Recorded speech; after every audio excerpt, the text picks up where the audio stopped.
Hello dear students, आज हम discuss करेंगे class 8 chapter 6 combustion and flame. इस चैप्टर के मुख्य कंटेंट इस तरह से हैं: fuel like CNG and petrochemicals, combustible and non combustible substances, fire extinguisher, ignition temperature, type of combustion, different zone of candle flame, ideal fuel and fuel efficiency, and burning of fuel leading to harmful products. Fuel combustion, a chemical process in which a substance reacts with oxygen to give off heat is called combustion. Hindi में इसे दहन कहा जाता है। The substances that undergoes combustion is said to be combustible and it is also called a fuel. The fuel may be solid, liquid and gas. जो fuel है वो solid भी हो सकता है, लिक्विड भी और गैस फॉर्म में भी हो सकता है। For example cowdung, wood, coal, charcoal, petrol, diesel, CNG and also our food, वो भी एक फ्यूल है क्योंकि वो हमें एनर्जी प्रोवाइड कराता है। Combustion release heat, energy and also electricity like burning of magnesium from magnesium oxide and produce heat and light. Combustible and non combustible substances, तो इस टेबल में हम देख सकते हैं जैसे wood, paper, kerosene oil, straw, charcoal and match stick, ये combustible substances हैं, जबकि glass, stone piece and iron nail ये नॉन कॉम्बस्टिबल सब्सटेंसेज हैं। The lowest temperature at which a substances catch fire is called ignition temperature, कि एक minimum temperature जिस पर substances fire को कैच करता है इसे कहते हैं इग्निशन टेम्परेचर। फॉर एग्जाम्पल हमारे पास में दो सब्सटेंसेज हैं, एक है वुड, दूसरा है केरोसिन। दोनों ही कैसे सब्सटेंसेज हैं? कंबस्टिबल सब्सटेंसेज हैं, but they don't catch fire at room temperature. लेकिन इन दोनों में से अगर केरोसिन को हल्का सा गर्म करें तो ये क्या करता है? फायर को कैच करता है, लेकिन वुड है जो ये फायर को कैच नहीं करता है। इसका मीनिंग ये हुआ the ignition temperature of kerosene is lower than would, क्योंकि ये इजीली फायर को कैच करता है। फ्यूल, एयर में ऑक्सीजन एंड हीट ये एसेंशियल होते हैं कंबस्शन के लिए। अगर हमें कंबस्शन करना है, किसी चीज़ को बर्न करना है, तो हमें तीन चीज़ें चाहिए: फ्यूल, एयर एंड हीट। और अगर हमें फायर को कंट्रोल करना है तो इन तीनों में से अगर हम एक को भी रोक देते हैं या स्टॉप कर देते हैं किसी एक की सप्लाई को, तो हम फायर को इजीली कंट्रोल कर सकते हैं। लेकिन यहाँ पर एक इंटरेस्टिंग फैक्ट है कि जो सन है, हमारा सूर्य, इसके ऊपर ऑक्सीजन नहीं है, लेकिन फिर भी ये क्या करता है? बर्न होता है और हीट एंड लाइट प्रोड्यूस करता है। तो इसका सीधा सा मीनिंग है कि सन पर फ्यूजन होता है हाइड्रोजन एटम का और इससे बनता है हीलियम, तो हमें एनर्जी प्रोड्यूस होती है। इसी तरह से स्टूडेंट ध्यान दीजिएगा, मून का खुद का लाइट का सोर्स नहीं है, मून पर कोई भी सब्सटेंस बर्न नहीं होता है। मून तो केवल सन की जो लाइट मून पर जो गिरती है उसे रिफ्लेक्ट करता है। हम डायग्राम में देख सकते हैं heating water in A paper cup. इस डायग्राम में हमने दो कैंडल ली हैं और दोनों ही कैंडल पर हमने एक पेपर कप बनाया है, पेपर को फोल्ड करके। और इन दोनों ही केसेस में, एक में हमने पानी वाटर फिल किया है और दूसरे में हमने कुछ भी फिल नहीं किया है। तो देखते हैं हम कि जो बिना पानी का पेपर कप है ये इजीली बर्न हो जाता है, लेकिन जिस पेपर कप में हमने वाटर फिल किया है वो बर्न नहीं होता है। पेपर है लेकिन बर्न नहीं होता है। इसका रीज़न ये है कि इग्निशन टेम्परेचर इस पेपर का ज़्यादा है, क्योंकि जैसे ही ये बर्न होने वाला होता है तो ये हीट को ट्रांसफ़र कर देता है किसमें, वाटर में, and this process is called conduction. तो देखते हैं हम, the heat supplied to paper cup is transferred to water by conduction. So presence of water, the ignition temperature of paper is not reached, so it does not burn.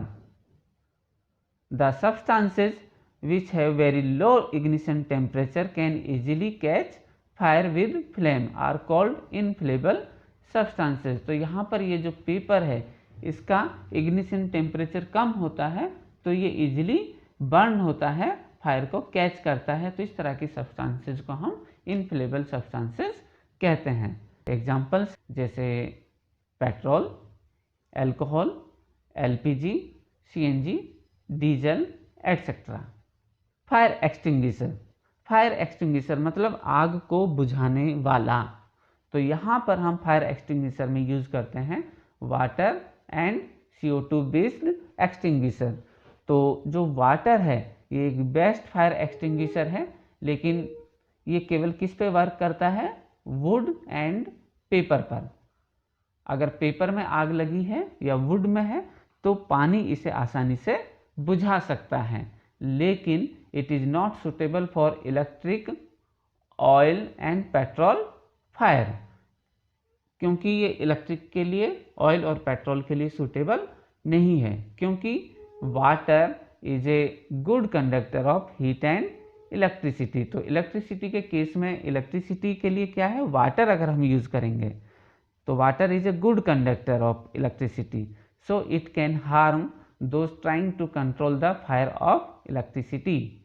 इसी तरह से oil and petrol fire, तो होता क्या है कि water जो है सिंक बिलो द ऑयल, जब अगर हम इसे पानी से बुझाते हैं ऑयल एंड पेट्रोल की आग को, तो ऑयल की जो लेयर है वो पानी के ऊपर होती है, तो इससे कोई फर्क पड़ता ही नहीं है कि हम पानी भी डालेंगे तो भी वो फायर कंट्रोल नहीं होती है। So electric fire and oil and water fire is controlled by CO2 extinguisher. क्यों? क्योंकि CO2 is a heavier gas than oxygen. CO2 कैसी होती है, ऑक्सीजन के कंपेयर में हैवियर होती है। तो अगर हम किसी बर्निंग साइट पर CO2 रिलीज करते हैं, फायर एक्सटिंग्विशर से CO2 रिलीज करते हैं, तो वहाँ पर ये इसको चारों तरफ से कवर कर लेता है और एक ब्लैंकेट बनाता है, अर्थात ये ऑक्सीजन की सप्लाई को बंद कर देता है। और जैसे ही ऑक्सीजन की सप्लाई बंद होगी तो फायर अपने आप बुझ जाती है।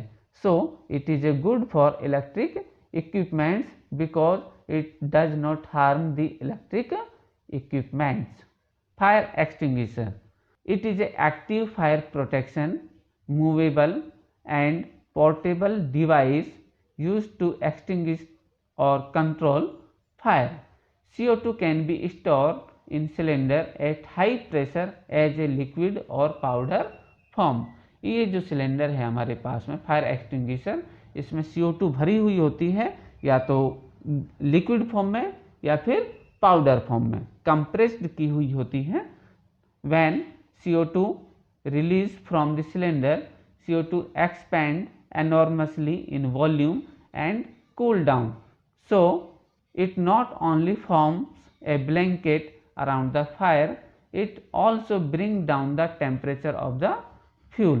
कि यह एक तो ब्लैंकेट बनाता है फायर के चारों तरफ, ऑक्सीजन की सप्लाई को ब्लॉक करता है, साथ में टेम्परेचर को भी कम करता है। ड्राई पाउडर फायर एक्सटिंग्विशर, बहुत सारे जो हमारे फायर एक्सटिंग्विशर हैं इसमें ड्राई पाउडर भरा होता है, और वो ड्राई पाउडर होता है sodium by carbonate, baking soda या फिर पोटेशियम बाई कार्बोनेट, और ये रिलीज करता है लॉट ऑफ CO2। जिस तरह से इनो जो हम घरों में यूज़ करते हैं उसमें भी बहुत ज़्यादा अमाउंट में CO2 रिलीज होती है। Types of combustion, rapid combustion, नाम से ही पता चल रहा है रैपिड मतलब बहुत तेज। Large amount of heat and energy produce and it takes less time, बहुत ज़्यादा अमाउंट में हीट और एनर्जी प्रोड्यूस होती है और टाइम भी बहुत कम लगता है। Example, match stick near stove. Spontaneous combustion, it catches fire as soon as its temperature reach to the ignition temperature. तो इसमें टेम्परेचर धीरे धीरे इग्निशन टेम्परेचर तक पहुंचता है and material suddenly burst into flame without application of heat, कि इसमें heat apply नहीं होती है। तो आपने देखा होगा कभी या सुना होगा कि फॉरेस्ट फायर, जंगल में अपने आप आग लग जाती है, या फिर coal dust fire. Third type है explosion, combustion cause heat light and sound. Example है क्रैकर्स, मतलब पटाखे। Materials forming flame on burning, कि कौन कौन से मटेरियल्स फ्लेम फॉर्म करते हैं और कौन कौन से मटेरियल्स फ्लेम फॉर्म नहीं करते हैं।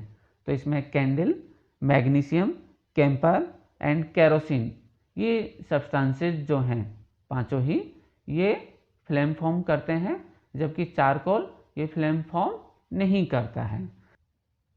The substances which vaporise during burning gives flame. Student ध्यान दीजिएगा कि जब हम कैंडल को बर्न करते हैं तो कैंडल केवल ऊपर से बर्न होती है, और वो भी क्यों?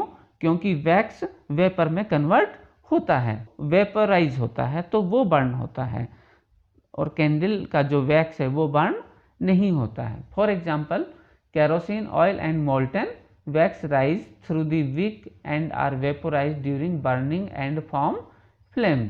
इसी तरह से charcoal and other hand does not vaporise so does not produce a flame. जो चारकोल है वो फ्लेम प्रोड्यूस नहीं करता है क्योंकि उसमें वेपर नहीं बनती है।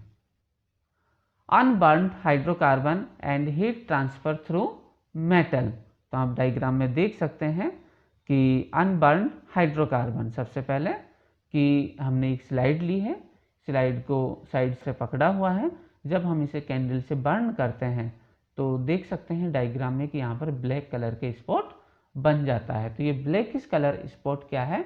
अनबर्न्ड हाइड्रोकार्बन, कि कार्बन तो है हाइड्रोजन कार्बन, लेकिन ये पूरी तरह से बर्न नहीं हुआ है। Second, hottest region of flame. तो ध्यान दीजिएगा, the top part of flame is the hottest part of the candle. Goldsmith and melting of metal. आप देख सकते हैं different zone of candle flame, कि कैंडल के डिफरेंट जोन है जब बर्न करते हैं। तो पहला है हॉटेस्ट पार्ट, ये टॉप पर है। मिडिल रीजन मॉडरेटली हॉट होता है, और सबसे नीचे का जो पार्ट है वो लीस्ट हॉट है। और outer zone of complete combustion, यहाँ पर कंबशन जो है वो कंप्लीट होता है, और इसी वजह से कंप्लीट कंबशन होने पर ये सबसे ज़्यादा हॉटेस्ट रीजन है। मिडिल जोन में कंबशन पार्शियल होता है, जबकि इनर मोस्ट जोन जो है इसमें कंबशन बहुत कम होता है, और वेपर जो हैं वो ब्लैक कलर की होती हैं। So goldsmith blow the outermost zone of a flame with a metallic blow pipe for melting gold and silver. Fuel, the substances like wood, charcoal, petrol, kerosene etcetera are called fuel.